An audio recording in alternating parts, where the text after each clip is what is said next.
नमो ज्ञानेश्वरा नमो ज्ञानेश्वरा। निवृत्ती उदारा सोपानदेवा। मुक्ताबाई नमो त्रिभुवन पावनी। आद्यत्रयजननी देवांची जयांचे केलिया स्मरण। होय सकळ विद्यांचे अधिकरण। तेचे वंदो श्रीचरण श्री गुरूंचे ते नमस्कारोनी आता। योंजन्नैवं सदात्मानं योगी नियतमानसः। शांतिं निर्वाण परमा मत्संस्थामध्ये गच्छति। पयोग्यता जे म्हणिजे ते प्राप्तीची अधीन जाणिजे। काजे योग्य होनी कीजे ते आरंभिले फळे। कैवल्य साम्राज्य चक्रवर्ती विश्वमौली ज्ञानोबाराय सकल ब्रह्मनिष्ठ गुरुजनांच्या परमकृपेने श्री भगवती ज्ञानेश्वरीच्या षष्ठम अध्यायाचा विचार आपण करत आहोत। 11व्या क्रमांकाच्या श्लोकापासून तर 15व्या क्रमांकाच्या श्लोकापर्यंत भगवान परमात्मा स्वमुखतः भक्तराज अर्जुनाच्या समोर योगशास्त्राचा प्रारंभापासून तर सांगतेपर्यंत सगळा विचार प्रतिपादन करतात। अर्थात योगाची साधना कशी करावी, कोणत्या देशामध्ये करावी, शरीराची अवस्था काय असावी आणि ही सगळी साधना केल्यानंतर त्या योगी पुरुषाला कोणतं फल प्राप्त होतं याचाही भगवंताने विचार सांगितला। निर्वाण परमाम, निर्वाण शब्दाचा अर्थ होतो सर्वात शेवटचं, ज्या पलीकडे आता कोणतंही फल प्राप्त करण्याची आवश्यकता नाही।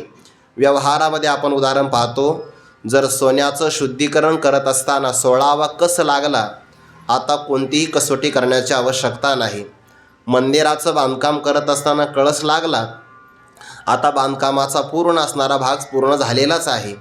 किंवा गंगा प्रवाहित होत असताना समुद्रापर्यंत गेली की जसा तिचा प्रवाह पुढे सरकत नाही, तसं एक फल असं आहे परमार्थामध्ये, ज्या पलीकडे कोणतंही प्राप्तव्य नाही। प्राप्तव्य नाही यात नवल नाही, ज्ञातव्यसुद्धा नाही।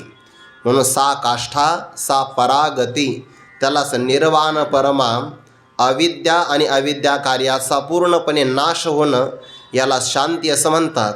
किंवा शम नाम सुखम, आणि अंत म्हणजे शेवट किंवा त्याचा निवाडा, सुखाचा सर्वात अंतिम भाग किंवा सुखाचा खऱ्या अर्थाने निर्णय, त्याला शांती असं म्हणतात।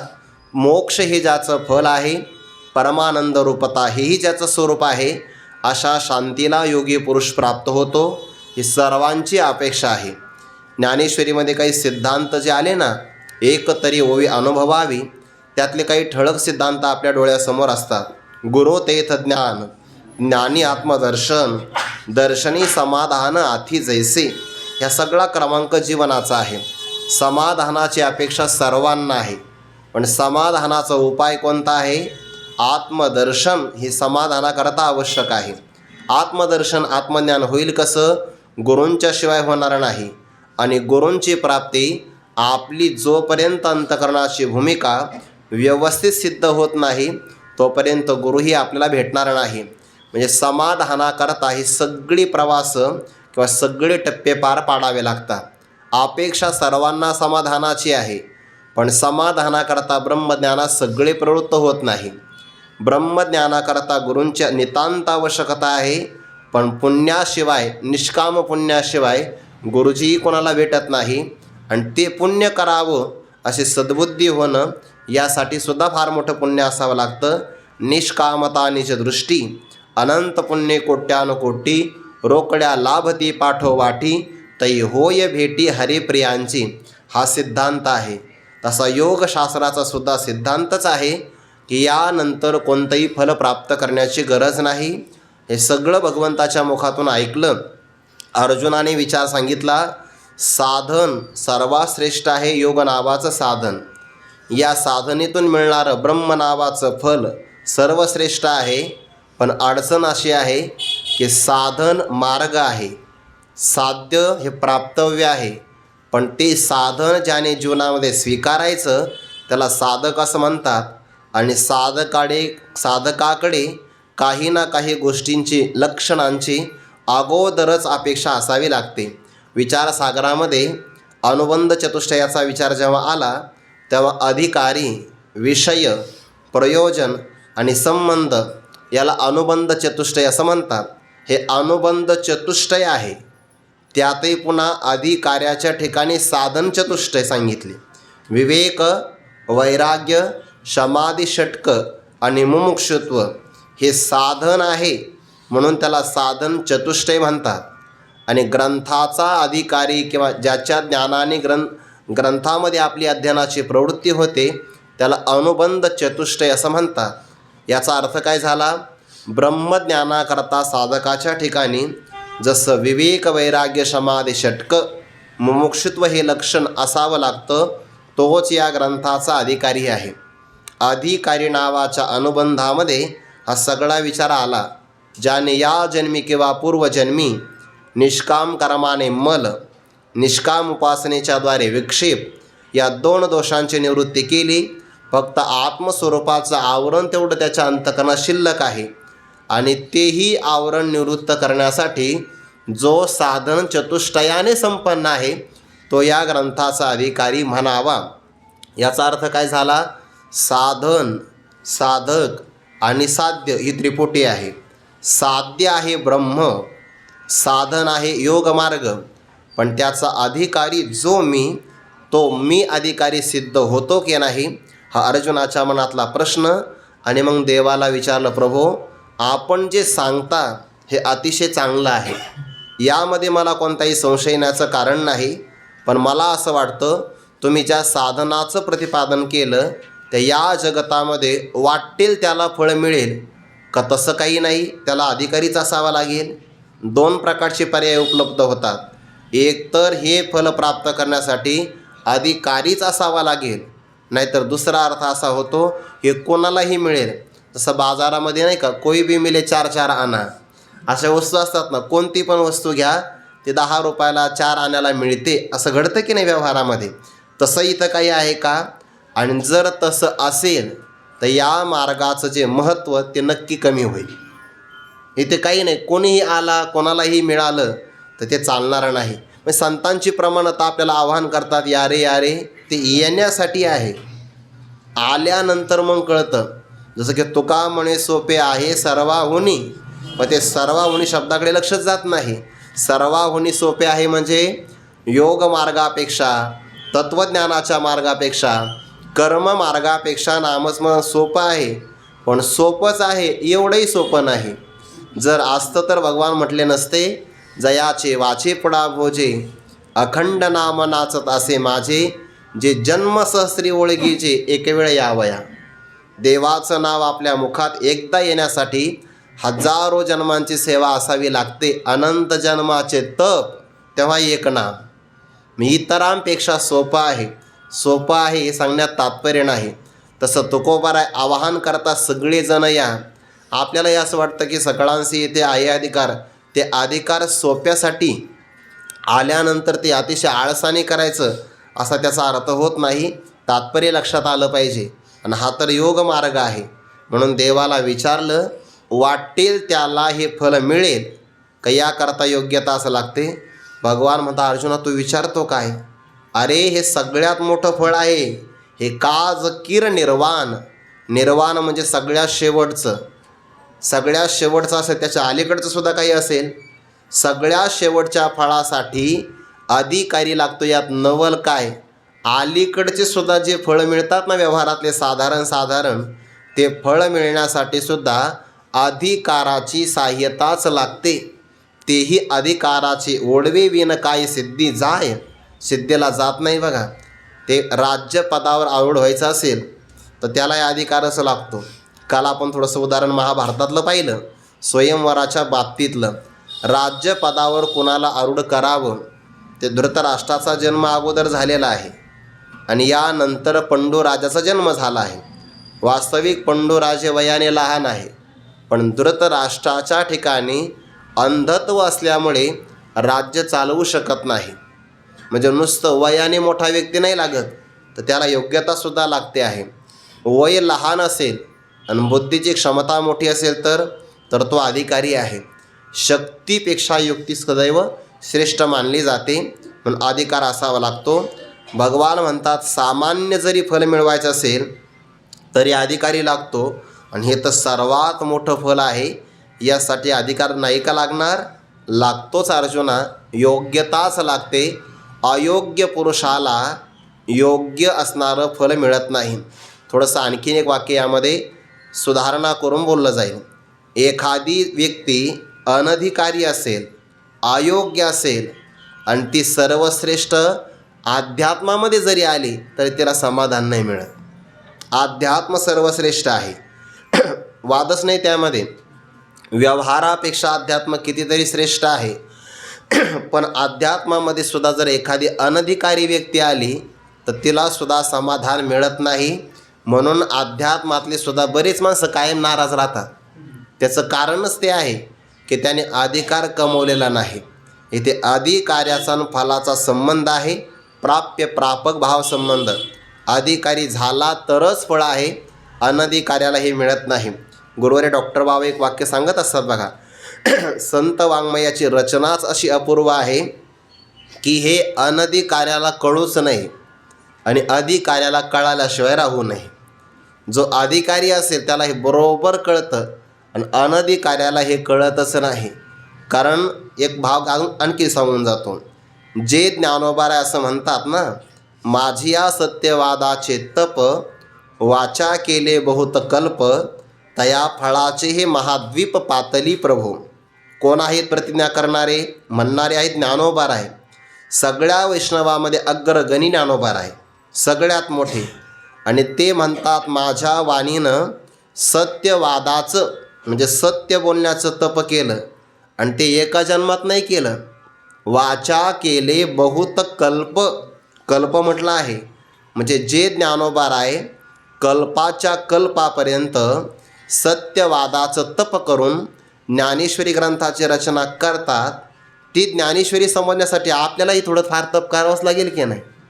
म्हणजे काय झालं, ज्याच्याकडे तपाचा अधिकार आहे त्यालाही कुठंतरी कळेल आणि ज्याच्या जीवनामध्ये अजिबात तप नाही त्यालाही कळणारच नाही. म्हणजे अधिकार्याला कळतं, अनधिकार्याला कळत नाही. अशी अपूर्व रचना ही वाङ्मयाची आहे. आणि भगवान म्हणतात साधारण फळ मिळवायचं आहे, साधारण फळ. ते नामदेवरायांचाही गोडाभंग आहे. ज्याने भूमी दान केली या जन्मात तो आगामी जन्मात राजा होतो. असे सगळे दानाचे प्रकार आलेले आहे. 100 यज्ञ जर केले तर तो इंद्रपदाचा अधिकारी होतो. 101 जन्मा जन्मोनी ब्रह्मकर्मा करीतोची ब्रह्मा आणून हे शतमक संपत्ती स्वर्गीची. 100 यज्ञाचं पुण्य असेल तर तो स्वर्गाला जाण्याचा अधिकारी आहे. 100 एकामागे एक ब्राह्मण जन्मग्रहण केले आणि न चुकता ब्रह्मकर्म केलं की तो ब्रह्मपदाचा अधिकारी होतो. हे साधारणच फळे बरं का सगळे. ब्रह्मदेव जरी व्हायचं असेल तर त्यालाही अधिकारच लागतो. इंद्र व्हायचं असेल तरी अधिकारीच लागतो. आणि तर ब्रह्म व्हायचं आहे मग अधिकारी नाही का लागणार. सत्यलोकातला ब्रह्मदेव आहे बरं, त्याला ब्रह्मा म्हणतात. आणि निर्गुण निराकार स्वरूपाला व्यापक असल्यामुळे ब्रह्म म्हणतात. यातला थोडासा फरक आहे. भगवान म्हणतात हे काज किर निर्वाण परी आणि काही जे काही साधारण तेही अधिकाराची ओढवे विन काही सिद्धी जाय. ते सिद्धीला जातं का? अधिकाराच्या साह्या वाचून साधारण कामसुद्धा सिद्धीला जात नाही. तर सर्वात महत्त्वाचं शेवटचं असणारं फळ ते अधिकाराच्या साह्या वाचून सिद्धीला जाईल, अर्थात जाणारच नाही. म्हणजेच त्याला योग्यता लागते. आणि योग्यता जी असते ते प्राप्तीच्या अधीन आहे. अधीन प्राप्ती झाली की योग्यता लक्षात येते, किंवा योग्यता फलप्राप्तीच्या अगोदर कळत नाही. काही विद्यार्थी एवढी प्रगती करतात बघा, अगदी अल्प काळामध्ये उच्च पदाला प्राप्त होतात. तर जोपर्यंत तो विद्यार्थी लहान असतो तोपर्यंत त्याची योग्यता कळत नाही. पण जेव्हा तो एखाद्या पदाला गवसणी घालतो आणि मग गावातले लोक म्हणतात वा वा आम्हाला ओळखूच आला नाही, तो एवढा हुशार आहे. तुम्हाला नाही, तो घरच्यालाही ओळखू नव्हता आला, पण त्याची ती योग्यता होते. योग्यता जी म्हटली जाते ना, योग्यता जे म्हणजे जिला आपण योग्यता असं म्हणतो ती योग्यता प्राप्तीच्या अधीन जाणीजे. प्राप्तीच्या ते अधीन आहे, ताब्यात आहे. किंवा दुसरा पाठ जर आपण घेतला तर ते प्राप्तीचे आधी न जाणीजे. प्राप्तीच्या अगोदर योग्यता कळतच नसते. काही काही मी स्वतःही अनुभव घेतला. वर्गात असणारे विद्यार्थी आहे ना, ते अभ्यास करतात. काहींचा अभ्यास कळतो, काहींचा अभ्यास कळत नाही. काही विद्यार्थी कायम टेन्शनमध्ये राहतो, कायम. खरं तर अभ्यास हा टेन्शन करायचा नसतो. अभ्यास हा छंद असावा. जसं पाण्यामध्ये पोहण्याकरता माशाला कंटाळा येतो का? नाही. जेवण करताना आपलं येतो का? आपला अनुभव आहे हा. जसं जेवताना मनुष्याला कंटाळा येत नाही, छंद आहे, किंवा पाण्यातल्या माशाला पोहण्यासाठी कंटाळा येत नाही, तसं विद्यार्थ्याला अभ्यासाचा कंटाळा येऊ नये. अभ्यास छंद असावा, आवड असावी, म्हणजे त्याचं त्याला दडपण येत नाही. काही काही विद्यार्थी कायम दडपणामध्ये, कोणाशी बोलत नाही, काही नाही, रस्त्याने चालले तरी ग्रंथ वाचत जातात. खरं असं आहे, अभ्यास चालता चालता करायचाच नसतो. अभ्यास हा बसून करायचा आहे. सरस्वती माता आहे ना, ती उपासना आहे. प्रदक्षिणा करता करता गीता वाचतो आहे आणि एखादं वाहन आलं मग. बरं चालता चालता कसं का श्लोकामध्ये लक्ष लागत असेल, इथं ग्रंथ समोर असताना लागत नाही. कसं आहे, चालता चालता कसं लागत असेल, काय एकाग्रता, मला तर काय अजून ते कळालं नाही. वैकुंठ गुरुवरी घुले बाबा सांगायचे बरं आहे, व चालता चालता प्रदक्षिणाच करावी, चालता चालता वाचन करू नये. सरस्वती मातेची उपासना करतो ना आपण, जसं की खादन्न गच्छामी, हसन्न जलपे, हे सगळे प्रकार आहे की नाही. मनुष्याने खाता खाता हसू नये किंवा हसता हसता खाऊ नये, असंच आहे. खादन्न चालता चालता खाऊ नये, हसन्न जलपे, बोलता बोलता हसू नये, हसता हसता बोलू नये. हे सगळे अडाणी पुरुषाचे लक्षण आहे. गतम न शोचामी द्वयोः कृतं न मन्ये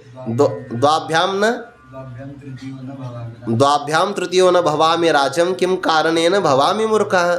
आता ते भोज राजा, ते कालिदासांचंच वर्णन आहे. ते म्हणे या मूर्ख, ते म्हणे मूर्खाची लक्षण आहे आणि माझ्याकडे एकही नाही. हा, खादन्न गच्छामी, हसन्न जलपे, कृतं न मन्ये, गतम न शोचामी. दोघांमध्ये जो तिसरा बोलतो तो एक मूर्ख असतो. जेव्हा दोन मोठी माणसं गप्पा करतात ना, तर काही माणसाला मध्ये असे डोकावण्याची सवय असते. काही घेणं देणं, विषय माहिती नसतो, काही नसतो, पण तरीसुद्धा हे सगळे अडाणी पुरुषाचे लक्षण आहे. तर विद्याभ्यास करताना कशा करताही सांगितलं आहे, उपासना कशी करावी.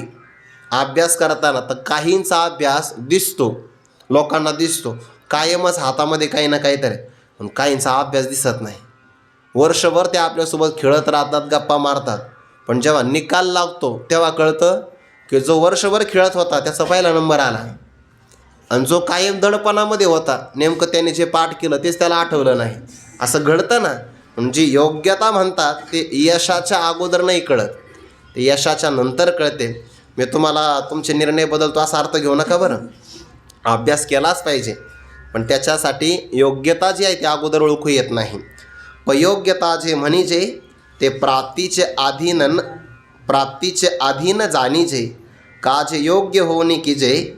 ते भोजराजाचं जे सुभाषित आहे ना, ते आपण एखाद्या प्रसंगाला बघू, तसं विविध विषय आला पाहिजे. काज योग्य होणे की जे, ते आरंभिले फळे. योग्य होऊन, योग्य अधिकारी होऊन जेही काम आपण करतो ते आरंभिले फळे, त्याला आरंभालाच फळ लागतं. याचा अर्थ काय होतो, प्रारंभालाच अशी शाश्वती मिळते की याच्या फळामध्ये आता अन्यथा काहीच होणार नाही. फलनिश्चिती हे त्याच्या अधिकारावर अवलंबून आहे. उदाहरण देतो, लक्षात येईल. बलिराजाने यज्ञाला प्रारंभ केला, 99 यज्ञ पूर्ण झाले. सगळ्या देवाने भगवंताला प्रार्थना केली की प्रभू तुम्ही काहीतरी करा आणि बलिराजाला यज्ञापासून परांगमुख करा किंवा बाजूला करा. म्हणजे का बरं, 100 यज्ञ जर पूर्ण झाले तर बलिराजा हा स्वर्गाचा इंद्र होईल, राजा होईल. तो राजा होण्यात अडचण नाही आहे, त्याला सल्ला देणारे शुक्राचार्य आहे. त्यामुळे पदाचा गैरवापर होऊ शकतो. आणि खरंच आहे, पदावरचे माणसं चांगले असतात, सल्लागार व्यवस्थित पाहिजे. आणि पदावर गेलेले माणसं कोणत्या तरी एका विशिष्ट व्यक्तीचं ऐकत असतात, त्याचे ते कान भरून देतात, ते थोडे चांगले पाहिजे. नाहीतर युद्धाने सुद्धा जो नाश होत नाही तो कान भरवल्याने होतो. आणि कान भरणारे फार डेंजर असतात, घातक असतात ते. त्याच्यामुळं बलिराजा चांगला आहे हो, पण सल्ला देणारे शुक्राचार्य.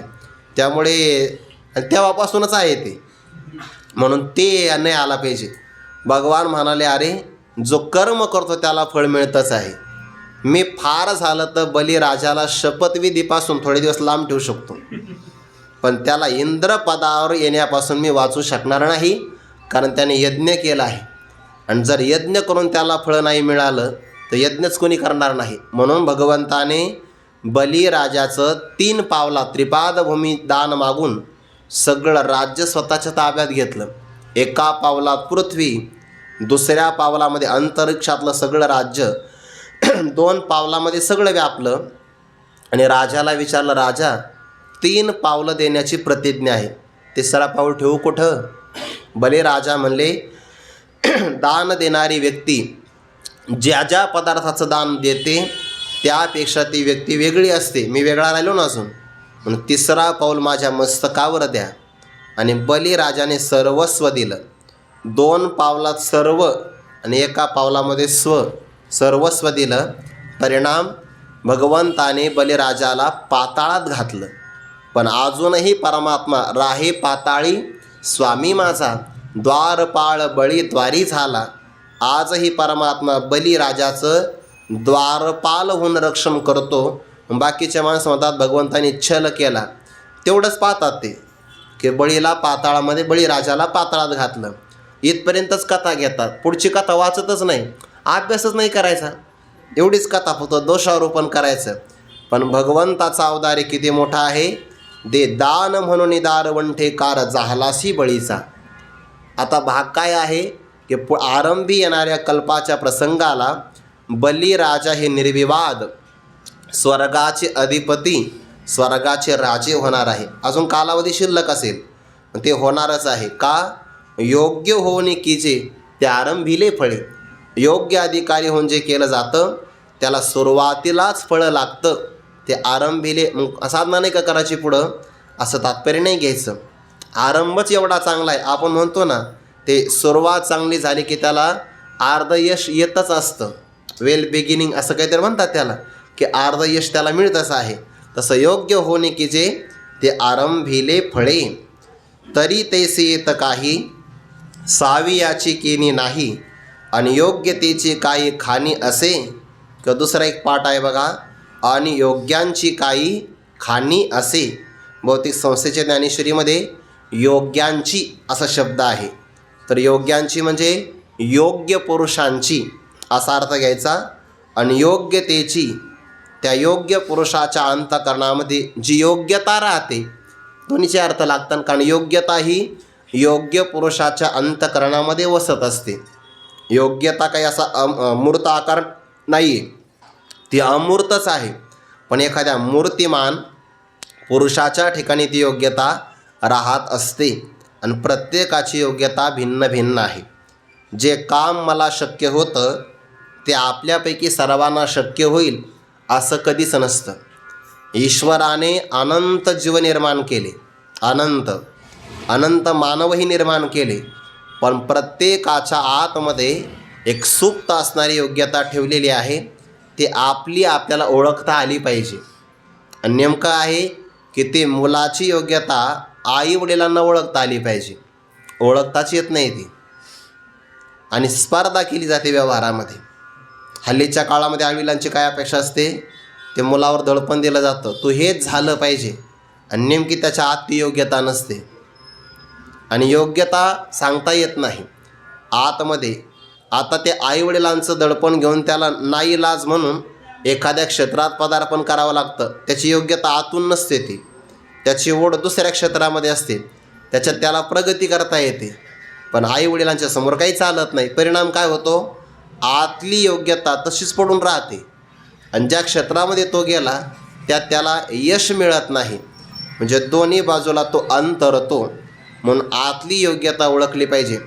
सगळेच विद्यार्थी 10वी नंतर कला शाखेत जात नाही, सगळेच काही वाणिज्य शाखेतही प्रवेश करत नाही, आणि सर्वच्या सर्व विज्ञान शाखेतही जात नाही. प्रत्येकाची योग्यता आहे. समाजाकरता सगळे आवश्यक आहे बघा.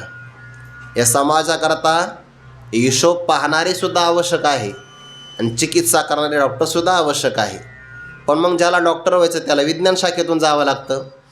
आणि ज्याला हिशोब सांभाळायचा त्याला वाणिज्यातून जावं लागतं, कॉमर्समधून जावं लागतं. आणि एका समाजाकरता हे सगळे आवश्यक आहे. असे संपूर्ण क्षेत्रामध्ये यश मिळत नसतं आणि एका क्षेत्रात चांगलं यश मिळतं. आपला आळंदीला विद्यार्थी येतात, मग सगळेच गायनामध्ये तयार होतात का? नाही. मग सगळेच वादनात तयार होतात का? नाही. आणि सगळेच पाठांतर करतात का? असंही नाही.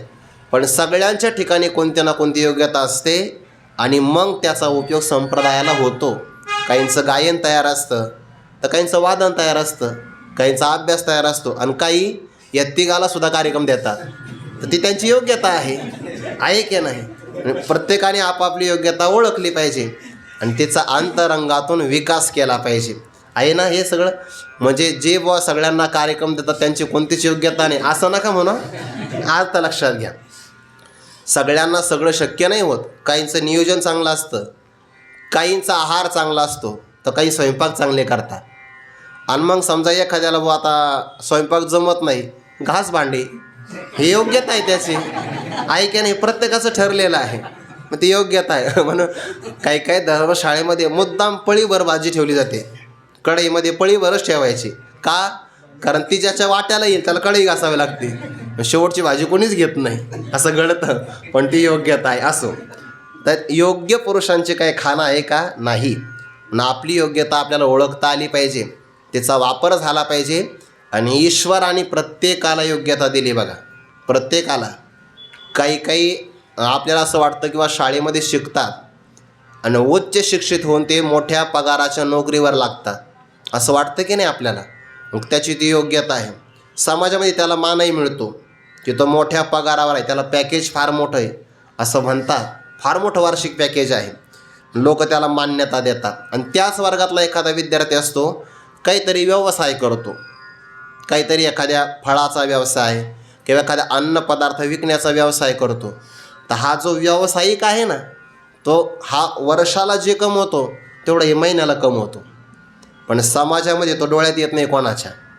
तुम्ही हे व्यावसायिक लोक असतात ना, त्यांचं उत्पन्न बघा किती मिळतं आणि किती खाली राहतात. जवळपास निम्मा नफा दररोज ते कमवतात, पण ते ओळखूसुद्धा येऊ देत नाही. ती योग्यता असते. म्हणून असं काही नसतं किंवा एखादा कमी काम करतो म्हणजे त्याची योग्यता फारच कनिष्ठ आहे, आणि एखादा दिसताना चांगल्या प्रकारचे कपडे घालतो, 4 चाकी गाडीमध्ये जातो तो फार मोठा आहे, असं काही नसतं. त्याच्या बघा हप्ते जास्त असतात आणि याला भाडंही नसतं बिचाऱ्याला, असंही व्यवहारामध्ये असतं. हे दिसतंय बघा, हे सहज निरीक्षण केलं म्हणून लक्षात येतं. योग्यता जे म्हणजे त्याचं काही 4 चाकी हातगाडा असतो, कुठे त्याला भाडं नाही, इन्कम टॅक्स नाही, काही नाही. आणि इकडं सगळे लागतात बघा, GST घ्या, काही घ्या, समजा जे लागेल ते घ्या. योग्यता जे म्हणजे ते प्राप्तीचे अधीन जाणीजे, का जे योग्य होणे की जे ते आरंभिले फळे, तरी तैसी येथ काही. येथ म्हणजे या योग मार्गात अध्यात्मामध्ये सावी याची म्हणजे सहजच, आणि केनी म्हणजे पदार्थ किंवा बाजारामध्ये जो पदार्थ मिळतो त्याला केनी असं म्हणतात. तर या अध्यात्म मार्गामध्ये जसं व्यवहारामध्ये आपल्याला सहज भाजीपाला मिळतो, तसा काही पदार्थ किंवा योग्यता ही बाजारात मिळणारा पदार्थ नाही. ऐका बरं, योग्यता कमवावीच लागते आणि तीसुद्धा ज्याची त्यालाच कमवावी लागते. योग्यता ज्याची त्यालाच कमवावी लागते. परमार्थाचा प्रवास ज्याला त्यालाच करावा लागतो. काहींचा प्रवास एका जन्मामध्ये होईल, काहींचा आगामी जन्मात, तर काहींना शेकडोही जन्म लागतील. पण योग्यता जी आहे ती आपल्यालाच कमवावी लागते. शास्त्र आपल्याला मार्गदर्शन करतं. सर्वात मोठी कृपा ही गुरुकृपाच आहे, पण चालावं मात्र आपल्यालाच लागतं. समजा आपली आई वात्सल्याने संपन्न असल्यामुळे स्वयंपाक करून देऊ शकते, फार झालं तर आपल्या मुखामध्ये घासही भरू शकते, पण तो घास मात्र आपल्याला चावावा लागतो. आपण तो घास चावल्याशिवाय आपल्याला पचवू शकत नाही. इथपर्यंत आई समर्थ आहे. वडील सगळे पदार्थ घरामध्ये आणतील, आई स्वयंपाकही तयार करेल आणि मातेच्या ममतेनं आई आपल्याला घास भरूनही देईल. लहान बालक असेल तर हा काऊचा चिवचा असं म्हणूनही घास भरेल, पण त्या बालकाला प्राशन तो स्वतःच करावा लागतो. तसं शास्त्र मार्गदर्शन करतं. सर्वात महत्त्वाचं काम आहे गुरूंचं, ते मुखामध्ये घास भरवतात ब्रह्मज्ञानाचा. सहजे ब्रह्मरसाचे पारणे, केले अर्जुना लागे नारायणे, की तेची अवसरी पाहुणे पातलो आम्ही. किंवा ज्ञानोबारा म्हणतात ते असो तया बोलांची ताटे भली, वरी कैवल्य रसे ओगरिली, हे प्रतिपत्ती मिया केले निष्कामासी. निष्काम पुरुषाकरता ही मेजवानी मी तयार केली. इथपर्यंत त्यांचं कार्य आहे. पण त्याचा अपरोक्ष अनुभव, वाटचाल, अनुष्ठान हे ज्याचं त्यालाच करावं लागतं. अनुष्ठानाकरता एक पर्वकाळ आहे. आज योगायन पर्वकाळ फार चांगला आहे. आज शालिवाहन शके 1948ला प्रारंभ होतो आहे. आपली कालगणना ही आहे. आज पराभव नावाचं संवत्सर आहे. मग ते संवत्सर आपल्यासाठी कसं अनुकूल आहे, तर आपल्या जीवनामध्ये जे प्रतिबंध परमार्थासाठी येतात त्या सगळ्या प्रतिबंधाचा पराभव व्हावा असा आपण त्याचा अर्थ घ्यायचा. आपलाच पराभव व्हावा असा अर्थ नाही घ्यायचा. जे जे प्रतिबंध आपल्यासमोर येतात त्या सगळ्यांचा पराभव करण्याचा सामर्थ्याचा भाव माझ्या अंगी यावा असा आजच्या नूतन वर्षाला, हिंदू नववर्षाच्या गुढीपाडव्याला संकल्प करायचा असतो. आपण उदयाला म्हणजे सूर्योदयाला प्रातः कालामध्ये जागं झाल्यानंतर जो संकल्प करतो ना तो दिवसभरामध्ये ऊर्जा देतो. तसं नवीन वर्षाच्या प्रारंभाला हा काल आहे, पर्वकाळ आहे. आणि या दिवशी आपण जो संकल्प करतो तो वर्षभर आपल्याला उपयोगी पडतो. आणि आज चैत्र नवरात्राला प्रारंभ होतो. आपल्याकडे नवरात्रही 2 आहे, शारदीय नवरात्र आणि एक चैत्र नवरात्र. तर आज गुढीपाडव्यापासून तर रामनवमीपर्यंत विशिष्ट प्रकारचे अनुष्ठान केले जातात. जास्त करून रामरक्षा स्तोत्राचं अनुष्ठान केलं जातं. पण त्याची एक ठराविक संख्या पूर्ण केली पाहिजे दररोज, आणि ठराविक वेळेमध्ये ते केलं पाहिजे. ते कशाकरता सांगितलं आहे, तर असा संकल्प जर केला तर ती योग्यता कमवता येते. अनुष्ठान ज्याचं त्यालाच करावं लागतं. आणि असा संकल्प आज केला तर चालतो. 3.5 मुहूर्तापैकी सर्वात महत्त्वाचा मुहूर्त आजचाच आहे. नूतन वर्ष आहे. मग आज आपण जो संकल्प केला त्या संकल्पाची कालदेवता, दिवसाचे अभिमानी देवता, पर्वकालाचे अभिमानी देवता किंवा सृष्टीतला हा संपूर्ण उत्साह सहाय्य करतो. म्हणून साधकाला अवश्य सांगितलं आहे ब्रह्ममुहूर्त. साधकाशी आवश्यक ब्रह्ममुहूर्त नाथ महाराजांनी प्रतिपादन केला. तसाच ब्रह्ममुहूर्तातला संकल्प आजच्याही दिवसापासून फलीभूत व्हावा. भगवान म्हणतात तरी तैसी येत काही, या ब्रह्मप्राप्तीत योग मार्गाच्या साधनेमध्ये सावी याची केनी नाही. सहज मिळणारा योग्यता हा माल मिळतो असं मात्र नाही. ज्यार्थी हा सहज मिळत नाही याचा अर्थ हा कमवावाच लागतो. योग्यता कमवावी लागते. तुकोबारायांचा अभंग आहे, नाथ महाराजांचा सुद्धा अभंग आहे. नाथ महाराजांनी प्रश्न विचारला, ऐसे कैसी याने भेटते ते साधू. नाथ महाराजांचा प्रश्न आहे. आणि तुकोबाराने उत्तर दिलं, ऐसी याने भेटती ते साधू. तर योग्यता कशी बघा, मनबुद्धी काया वाचा शुद्ध करी, रूप सर्वत्र देखोनी नमस्कारी, लघुत्व सर्व भावे अंगीकारी, सांडी मांडी मी तुपन ऐसी थोरी रे, अर्थ काम चाड नाही चित्ता, माना मान मोह माया मिथ्या, वर्ते समाधाने जाणोनी नेनता, साधू भेट देते तया अवचितारे. साधू त्या पुरुषाला अकस्मात भेट देतात, पण हे अगोदर सगळं कमवावं लागतं. मनबुद्धी काया वाचा शुद्ध करी, किंवा त्याच्याही अगोदर भूत कृपा मोडी द्वेष कंदू, भाव सर्व कारण मूळ बंधू, हे सगळं कमवावं लागतं. ज्याचं त्यालाच मिळवावं लागतं. बाजारामध्ये आपल्याला या गोष्टी मिळतात का? मिळत नाही. या अध्यात्मातल्या सगळ्या गोष्टी अंतरंगात विकसित कराव्या लागतात. आणि त्या विकसित जो करतो त्याला साधक असं म्हणतात. त्याच्याकरता संकल्प साधनेचा, अनुष्ठानाचा पर्व काळातला केला पाहिजे. आजचा चांगला दिवस आहे. गुढीपाडव्याच्या दिवशी केलं पाहिजे ते. भगवंताला सुद्धा आनंदाची पताका उभारायची असेल तर भगवान म्हणतात ती कोणाच्या माध्यमातून मी करतो? अधर्माची अवधी तोडी, दोषांची लिहिली फाडी, सज्जनांकरवी गुढी सुखाची उभवी. सज्जनांच्या हातून सुखाची पताका मी स्थापित करतो. आणि ती पताका आनंदाची उभारीला ध्वज, तेही लोकावरी. ज्ञानोबाने आपल्याकरता ते केलेलं आहे.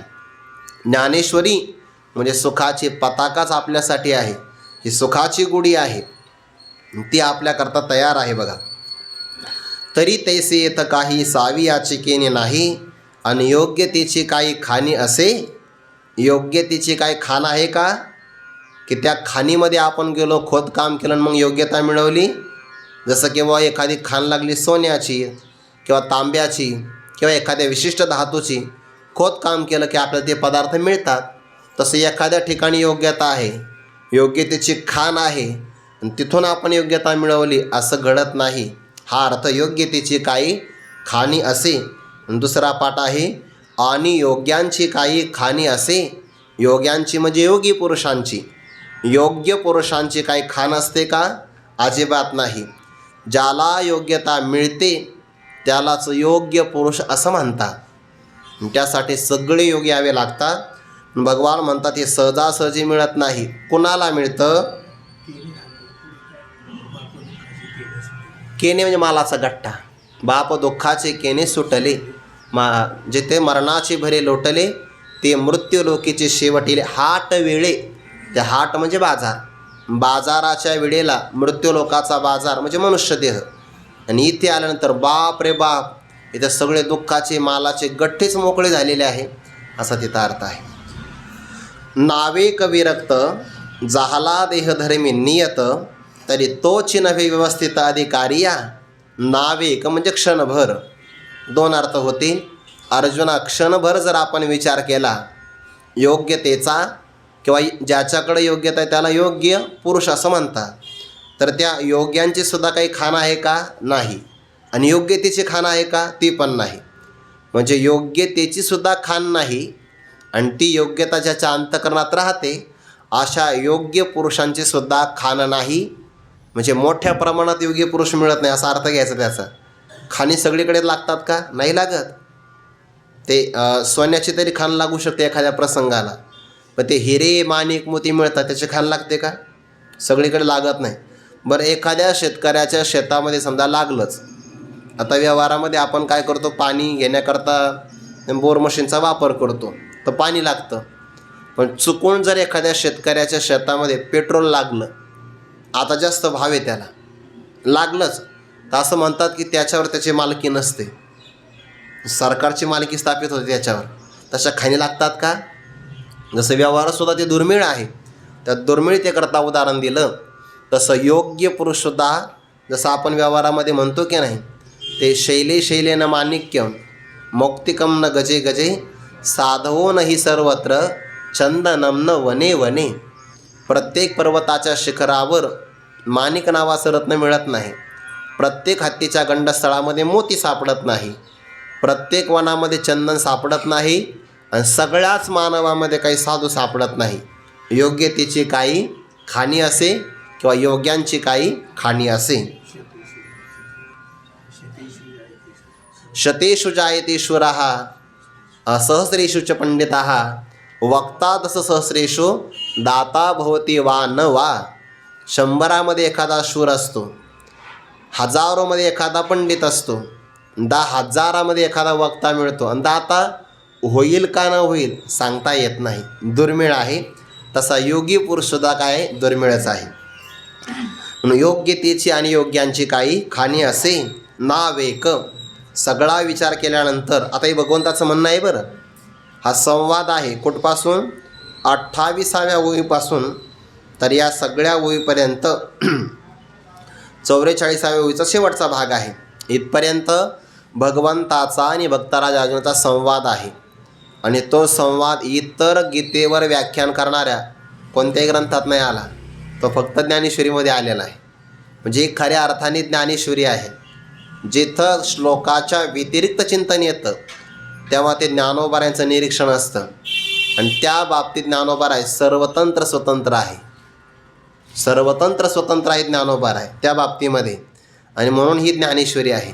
आणि आशके ज्ञानेश्वरीमध्ये मोजके स्थळ आहे की जे इतर ग्रंथामध्ये पाहून आपल्याला सापडणार नाही. आणि मग हे ज्ञानोबारायणच कसं काय माहिती आहे? त्याचं कारणच आहे, ज्यांनी गीता सांगितली तेच ज्ञानोबाराय आहेत. मग आता अर्जुनाच्या मनात जे चाललं, तर अर्जुन रथी आहे आणि भगवान सारथी आहे. सारथी आणि रथी यांच्यामध्ये किती अंतर असतं? अंतर कशाचं? जोपर्यंत सारथी रथ चालवतो तोपर्यंत तो पुढे पाहत असतो, नरथी मागे बसलेला आहे. पण आता यांच्यात अंतर नाही, कारण शिष्यस्तेहम. भगवंताची शरणागती केल्यानंतर भगवंताने मागे अर्जुनाकडे पाहिलेलं आहे. आता अंतर त्यांच्यात नाही. म्हणून अर्जुनाच्या मनातलं जेवढं ज्ञानोबारे सांगू शकतात, देवाच्या मनातलं जेवढं ज्ञानोबारे सांगू शकतात, तेवढं कोणीच सांगू शकत नाही. देवाचे मनोगत तो दावीत हासी मृत, हे निवृत्तीनाथांनी म्हणावं. आणि अर्जुनाच्या मनातला विचार तो ज्ञानोबारे प्रगट करतच आहे. नावे कवी रक्त झाला देहधर्मी नियत, तरी तोची नवे व्यवस्थित अधिकारी या. नाव एक क्षणभर विचार केला तर एखादा विरक्त पुरुष आहे. विरक्त दोन अर्थ होते ना. नाविक म्हणजे क्षणभर. अर्जुना क्षणभर आपण विचार जर केला तर एखादा विरक्त आहे. दुसरा अर्थ घेतला तर एखादा अधिकारी थोडासा विरक्त आहे.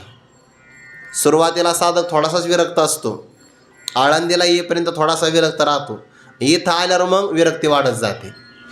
सुरुवातीला घरचे त्याला काहीतरी बोलतात, एखादा अपशब्द, विरक्ती लागते. नाविक विरक्त. आणि जे घरातून निघतो 4-4 वर्ष परत घरीच जात नाही, तर इथं आल्यानंतर विरक्ती स्थान महात्म्यामुळे वाढते. मग असा थोडासा विरक्त असेल आणि आला तरी तो अधिकारीच आहे. किंवा थोडासा विचार करून पाहिला तर विरक्तच याचा अधिकारी आहे, बाकी दुसरा कोणता अधिकारी नाही. नावे कवी रक्त झाला. पुन्हा देहधर्मी नियत, याचे दोन अर्थ होता. देहधर्मी, धर्म शब्दाचा अर्थ होतो कर्म, आणि देहधर्म म्हणजे काय? देहाच्या वाट्याला आलेले कर्म. ब्राह्मण, क्षत्रिय, वैश्य आणि शूद्र 4 वर्ण आणि 4 प्रकारचे आश्रम. तर त्या आश्रम आणि वर्णाच्या वाट्याला आलेले जे काही स्वकर्म नावाचा धर्म, आणि त्यामध्ये जो नियत राहतो, नित्यनियमाने राहतो, ते कर्म टाळण्याच्या बाबतीमध्ये चूक करत नाही, हा एक अर्थ होतो. दुसरा अर्थ, देहाचे धर्म आहेत ना, जसं आपण म्हणतो प्राणाचा धर्म आहे तहान आणि भूक लागणं, धर्म आहे ते. मनाचा धर्म शोक आणि मोह करणं आहे, त्याला आपण षड्वर्मी म्हणतो बघा. जरा आणि मरण देहाचा धर्म आहे, स्थूल देहाचा. तहान भूक हा प्राणाचा आहे, आणि शोक मोह हा मनाचा आहे. हे सगळे देहाचे धर्म आहे, आणि या देहाच्या धर्माला अनुसरून देह वागत असतो. पण जर देहाच्या धर्मानुसारच जीव वागू लागला तर तो देहाच्या ताब्यात जाईल, देहाच्या अधीन होईल. आणि जो देहाच्या अधीन होतो त्याला योग साध्य होत नाही.